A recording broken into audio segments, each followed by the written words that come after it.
The images that are just going to play on your screen right now are going to show the signs of artifacts unearthed at Kilari. These artifacts were unearthed from the Sivaganga district of Tamil Nadu on the banks of Vaigai River. Shortly after the findings, a report was released by the Tamil Nadu Archaeological Department explaining the significance of these findings. The inscriptions on these findings are exactly similar to the ones that were found in the Indus Valley. This means that we are one India, north from south, east to west. But here's what's happening thousands years later in modern India. Months ago, a very popular young leader in Tamil Nadu by the name of Udayanidhi Stalin, the son of Chief Minister M.K. Stalin and a cabinet minister, compared Sanatan Dharma to dengue and malaria. He could have said that he does not agree with the thought, but ended up insulting and derogating the thousands of years old religion Hinduism and the sentiments of the millions and millions of Hindus across the globe. Now, soon after the results in the 4 states, it was yet another leader from a political legacy, the son of former Home Minister and Finance Minister of India, P. Chidambaram, Karti Chidambaram, celebrating Congress's win in Telangana with this tweet. He goes about saying, "Go South." He defended his statement saying that this Congress MP, Karti Chidambaram, was also the first to defend Udayanidhi Stalin's eradicate Sanatan Dharma remarks. Now, the Congress leader from Telangana has taken it to a next level through this now deleted tweet, where he writes that the south and north boundary line is getting thicker and clearer.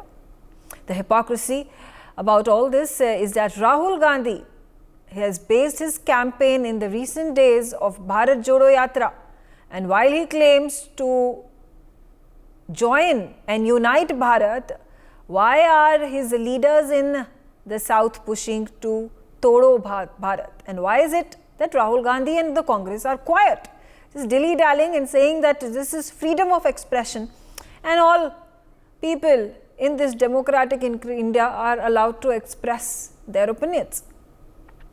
Now, in the latest, the DMK member of the parliament, DNV Senthil Kumar, has again hit out at the BJP in the parliament and said that only the BJP ends up winning in the Hindi heartland, and has referred to these states as the Gaumutra states. Quickly listen it. The people of this country should think that the power of this BJP is only winning elections and mainly in the heartland states of Hindi and what we generally call as the Gaumutra states. You cannot come to South India. You see all the results of what happens in Tamil Nadu, Kerala, Andhra, Telangana and Karnataka. We are very strong over there. So we will not be surprised if you have an option of converting all these states also into union territory so that you can come into indirect power of having, because you can never dream of setting foot over there and taking control of all these southern states. You know, it is an unfortunate statement coming in from yet another DMK leader.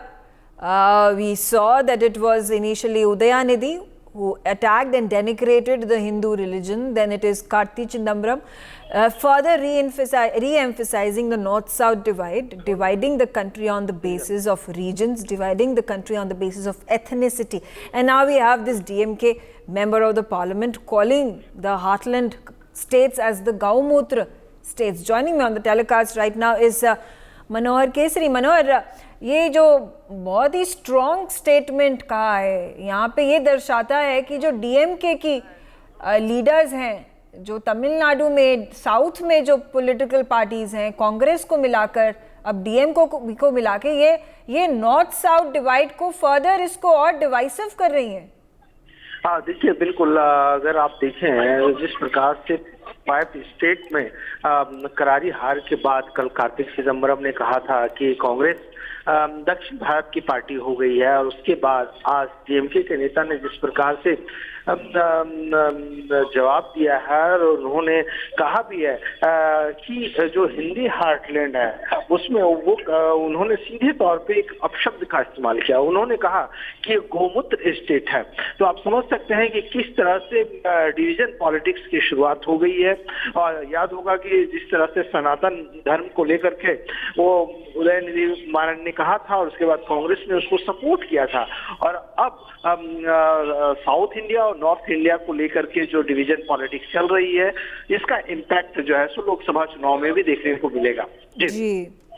Ji, thank you for giving us those details, Manohar. And I'm going to quickly bring my conversation and invite my panelists here and quickly getting a reaction from you, Raja, in terms of how obviously this is divisive politics. This is being done deliberately, and the divide and rule policy that was at one point of time played by the British India regime hundreds of years ago is being witnessed here. And this time around it is the DMK, it is the Congress, it is the parties in the down south who are playing it up against the BJP. Absolutely, Megha. It seems like the legacy of the Britishers have been passed on to these parties, whether it is the India Alliance or the Congress. And it's a very, very unfortunate happening which we are seeing just to, pander to a few votes of yours or to, pander to a certain so-called, what they call as secularist voters. They are creating a deep divide within the north and the south. But the point is, apart from DMK, there is no other party in the south which is actually, falling to this. If you see the Congress, P. Chidambaram's son's, Kartik Chidambaram's, tweet that day as well, he was also, somewhere signifying that, yes, there is a divide. And maybe what he was taking a dig at his own party and saying that the Congress is finished from the north, maybe they should concentrate on the south. So I think their own leaders are questioning their own efficiency and their own, their own strength, which once lay in the northern part of India. The Congress has essentially been routed out, and he might be, taking a dig at its own party. That could be the case. Yeah. Absolutely. But the essential part is, the kind of politics which is being played, especially by the DMK. I don't think the India Alliance itself would be very keen on, taking this alliance with the DMK further on, because, I don't know how Akhilesh Yadav or Nitish Kumar or, Lalu Prasad Yadav or even the Congress, the Gandhis would be thinking of them being called, coming from this very derogatory Gaumutra states. So I think it's something which, which is exceedingly, we are seeing a north versus south divide being played by the DMK. But what they're also forgetting is that if you look at the vote share of the Lok Sabha, Congress has lesser seats in the south than BJP itself. BJP has more number of seats from the south than the Congress has. So I don't think it is going to pay them any dividends. On the contrary, if this is what the Congress plank is going to be, that leave your northern states to your allies and concentrate on the south, I think the Congress numbers will further dwindle down between 30 to 35 nationally. Yeah. That's how I see it. Yeah. Advocate Manasvi Thapar, is she with us right now? Okay. We'll try to get Manasvi on the show shortly. But Vinita Ariyaran, quickly a response from you with regards to how the BJP is going to plan out its strategy in wake of the number of times that we have seen Prime Minister Narendra Modi making an outreach to the Tamil culture, to the Tamil language, to Tamil philosophy. We talk about literature, we talk about poets. He's number of times, read those scriptures, made those quotes, taken excerpts from the poetry of the very famous, renowned Tamil philosophers and poets, and he's made these speeches. He's done these temple visits. We already know that, South is the Hindu heritage because majority of the temples in the north have been completely effaced. They have been destroyed. They have been desecrated during the British era, and before the British era, it was the Islamist era that was ruling in India, and that led to this completely denigration of the Hindu culture, destruction of the Hindu culture. But what is preserved is in southern part of India, in Tamil Nadu, and that's why the reverence and the rich heritage that we pay homage to and admire and venerate is the reason Prime Minister Narendra Modi has been making that outreach. But it looks like the southern parties and now Congress part of it trying to play this divisive politics in the hope that they are going to be able to do minority appeasement. No, absolutely. So I think this entire, narrative is so divisive and regressive coming from the DMK, and he's been at it now from the days of when he commented about the Sanatan Dharma, and while he himself and his family, his father and mother have donated, lots of gold to the temples in South India, and then they talk of Sanatan Dharma being like, dengue or malaria, and all those kind of caustic and very, very degenerative remarks, I would say. The Congress should learn, some humility in defeat and victory, and which we've shown organizationally, and we've proven our strength in the implementation of our programs across the country, which I would repeat debate after debate. The strength of the BJP and the NDA lies in its outreach on the ground, and to say that we're only in the north and we're not in the south is also a completely false narrative. If you look at the statistics, we've just had recently, we've had Katapala Venkata Ramana defeat KCR in Telangana. So he defeated the CM himself, and he also defeated the opponent of the Congress, Avantha Reddy, from the same constituency. So what are we talking about? We've grown from 1 to 8 in Telangana. We have a 12% vote share in Kerala, and we have our presence in Goa and Pondicherry. We have our presence in North and also the west of India, Rajasthan, Maharashtra, Gujarat, okay. All of them are the west of India. So we are not just in the north. So it's a formidable force emerging across India, is what I would say. Okay. Advocate Manasvi Thapar, my debate over here is not about what is the kind of presence that the BJP has down south, or the presence that the DMK or the CPIM or the Congress have after the win that has been at this point of time clinched by the Congress in Telangana, but the larger ideological question that which are these? We exactly know with the kind of commentary that is being made by Karti Chidambaram and earlier Udayanidhi and now another DMK member of the parliament, that these parties, these leaders are playing divisive politics. They are doing this north-south divide. And how do they have the gumption of then targeting the BJP, Prime Minister Narendra Modi, and saying the Hindutva politics is being played by Modi. Hindutva politics is being played by the BJP, when they are the ones who are actually hell-bent on using minority appeasement, north-south divide to what they hope is going to be their advantage. Good afternoon, Megha. So I think the most important part, what we need to understand, predominantly and traditionally, the Hindu vote bank was basically of the Congress, but which has been captured by the BJP as of now. And BJP being a strong party and has captured the largest vote bank of this country, Congress is right now in the confused state of mind in terms of that which way they have to go. And these kind of narratives of divisive, or what you would say divide and rule, is basically divide and lose. So this is not going to work anywhere. If any political party aims to be in the center, they have to understand the largest voter bank of this country is the Hindus. So any kind of narrative of polarization, of appeasement of any other religion would, on the contrary, hamper their national ambition. So this is on the arithmetic point of view. So any political leader or any political party tries to go away from the Hindi voters is going to damage their own vote bank, because national ambition cannot be fulfilled without the Hindi voter base. And having said that, yes, the consolidation of the South have, what we see from the present election basis, that it has rejected BJP, and what we can see is the North has completely accepted and dominated the BJP in terms of the central leadership, if we would have to go by that understanding. And in the Southern, if we talk about the numbers, Southern may have rejected BJP but have not completely accepted Congress. So that is where the regional political parties play an equal role as the Congress is playing. But in the northern belt, what we see is it is the BJP which is leading the vote share and also the seats in the Lok Sabha, and that's the seat arithmetic when it comes to general election or regional elections or statewide election. But the larger concept that I want to discuss over here is that there is this Muslim minority appeasement that has been played by the Congress for the longest time. Then you take a look at how North-South divide politics is being played.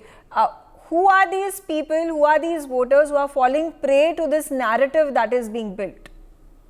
See, politics is all about getting your votes done, and how do you get it? Either by appeasement of one particular religion or of the another. It depends upon seat to seat. But on a larger question, which we want to discuss, would be the North and South divide is only after this particular election. This particular North and South never happened in our country. What I have understood and what we have studied in politics science, and it's an evolving understanding in the politics. I mean, not just after Congress having won Telangana has this North and South divide been becoming more prominent. But I remember Rahul Gandhi when he was, I think he was the first time when he was pitted in Wayanad, the commentary that came from him during campaigning was that people from the South, voters from the South are much more educated, much more sensible versus the ones on the North. So what does he talk about when he says Bharat Jodo, when such a comment comes from the Congress leader? Megha, allow me to speak. When you interject, my flow gets interjected. So allow me to make my statement, and then you may have a question. It would be better for me to give you a proper answer on that. Taking this question, yes, this statement should not have been made. When you are a national leader, when you have national aspirations, these particular statements actually narrow down your prospect. See, this remains in your memory as an anchor. This remains in your memory, and similarly, this remains in the memory of all those people who are in the Uttar Pradesh, which is predominantly was a Gandhi Parivar's bastion. Remains in their memory. So when this particular question comes to their mind, and when Rahul Gandhi may again go back to Amethi, the voters would ask this only, that are we uneducated? Were we uneducated? So these kind of statements should be refrained when you are a national aspirant, or you are fighting two elections, or you are fighting two states, two seats in one particular election. There has to be no comparison. Every seat is different. While you may want to appease the southern part of India, that does not mean you have to reject the northern part of it. You may appease without rejecting one particular state or a religion. So that is how artful political play cards could have been played, but that has not been played. That is why the communication of Congress is missing. That is why the direct communication or the voter's pulse, or the understanding where the voter is going, that is somewhere the Congress is missing out. So this communication angle, be it at the stage, be it off the stage, be it in the media, be it with the voters, direct to direct communication, in that communication, Congress has not been able to make that statement. Though Congress policies or Congress leadership was and is intact, is there, they can lead the country, they could be a great challenge to the BJP, but somehow, while they are missing on the communication part of it, while this sudden eruption of North and South should not have happened,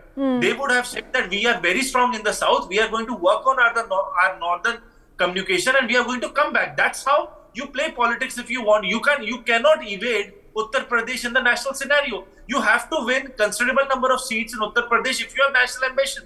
You cannot form a government in center without Uttar Pradesh. Yeah, fair enough. So Raja Munib, this is again factionalism within the Congress. Is this what it is? Because while Congress on the national front would not want to portray itself as a party of the people of the South, when you have Karti Chidambaram or when you have the DMK making these statements, the Congress high command has really not come out and said that we distance ourselves from these statements.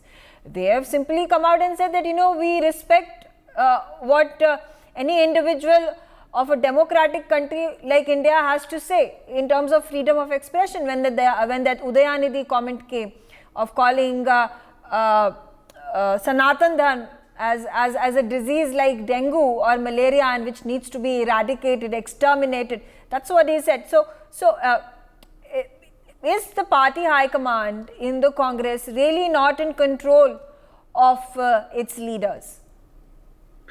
Mega, see, essentially, I think they're playing it out of a textbook, and I will say why I use this word textbook is because if you look at the foreign media and the way, there is no question that there is not an attempt by the foreign countries to meddle in Indian elections this year. And if you look at that, if you look at the narrative which has been coming essentially from the foreign media like New York Times or WAPO, they have been harping about caste, they have been harping about minorities, how undemocratic India has become, how intolerant India has become. So that divisive agenda has been there, and somewhere, if you look at Rahul Gandhi when he goes abroad, he certainly echoes those kind of, those kind of words when it comes to addressing people from abroad. In other countries. So I think it's a textbook which they're trying to play and miserably failing. They tried the caste card, they tried the Muslim appeasement card, they failed in Hindi heartland. Now they're trying this North versus South card, which is essentially going to, not going to give them any dividends. They are going to lose on that as well. But saying that there are huge internal rifts within the party as well.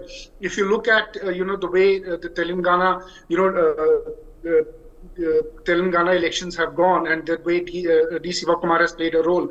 Obviously, they have tried to undermine him by first not making him the chief minister, giving him the deputy chief ministership. And now when the Revanta Reddy has emerged as the most popular leader, still the Congress seems to have not made up its mind on what it wants to do. So obviously, they have internal rifts within the party. They have, internal, bickering within the party. And on top of that, they are playing to this textbook, which seems to be designed from somewhere which is outside India. Yeah. Vinita, quickly a comment from you now. Do you think the strategy of the DMK and the South members of the India alliance, including the Congress now, which is now one Karnataka and now Telangana, their strategy of then saying that, okay, fine, the northern part of the country has given a decisive victory to the BJP, so be it. So now our games plan for the Lok Sabha elections would be to alienate the voters when it comes to the southern part of the country and thereby dent the popularity and the vote share and the seat share of the BJP. You can't attack the BJP because you're formidable in the north. Therefore, start denting the prospects of the BJP down south where you're really weak. No, I think the entire narrative of North-South itself, they've got it wrong. Like we've said in the statistics across our panel, people have reiterated the statistics that speak for themselves because we're almost halfway in AP and Tamil Nadu. In Karnataka, we're a major force already. So there's no such North-South divide, actually speaking. And when you say Andhra Pradesh, again, Andhra Pradesh is the victimized state in the separation of Telangana and Andhra Pradesh. And we have Jagan Reddy in sync with Modi ji and with the national leadership. So I don't think this North-South narrative will work, and this entire divisive strategy, which has originated long back when the DMK regime, when they opposed Hindi as a national language. Now the NDA is also not talking about this narrative of Hindi as one national language. We're talking about having local languages. We have a new education policy also, talking about having portals and education portals in various local languages. So there's no longer this entire North India. So, but you think the BJP has had to shift from its Hindu narrative to then assimilating the essence of what the southern countries stand for, of having diversity when it comes to religions, when it comes to languages, when it comes to cultures, so as to better imbibe itself in the ethos of the diversity that India as a country and its people represents? No, absolutely. See, absolutely not, because this Hindu narrative and the Hindutva regime or Hindutva narrative that is, ascribed to the BJP is more of the opposition's narrative rather than the BJP or the NDA's narrative. Because as I've said in many of our, talks, that Modi's programs and our national programs are for all, and the kind of efforts and reforms that we have done for Muslim women, for the Muslim minorities, and for the minorities in, per se, is beyond comprehension, and it's implemented successfully across the country. So this entire narrative of we being only for the Hindus itself is a false propaganda and it's a false narrative. We are for nation building. The agenda is just not Rashtra Nirman. Nation building is the agenda. However cliched you may want to see it as an expression, but it is that. And Modi's narrative is just Vikas alone. So that is the narrative. It's beyond caste, creed, religion, and any other discriminatory factor across our population. And okay. The entire Okay, Advocate Thapar, quickly a comment from you again. Do you think BJP over the years has had to adjust itself and the way it is portraying itself as a political party, which is not just strong in the heartland, but also then catering to what the entire country, and by virtue of it, the southern part of the country, what are its aspirations, what are its desires, where does its history come from? Because this is very apparent in when during the new parliament inauguration there is the Sengol from the Tamil heritage that is brought in. We see the Bharat Mandapam, whose advent is rooted deep in the Mandapam and the ideology of a Tamil philosopher. We see how Prime Minister Narendra has been visiting temples down south. We take a look at how Prime Minister's speeches are then peppered with these, excerpts from Tamil philosophers and Tamil poets, and he quotes them. So it's an outreach and it's a deliberate, conscious move in that direction. Megha, completely what you have said is right, but only thing what I would want to add on to that would be that it is not the BJP, it is Prime Minister Narendra Modi. It is his artful understanding towards every vote, and he understands every vote counts. And not only that, since 2002 when he came into the mainstream politics as a leader, since then every election he has evolved. He has adjusted or evolved, whatever word you want to use. He has evolved as a person and as politics also. From Gujarat to 2002 to 2023 right now, every election he's a different persona. He's the one who's setting the agenda. He's the one who's wanting to play to the narrative of what he chooses right for himself.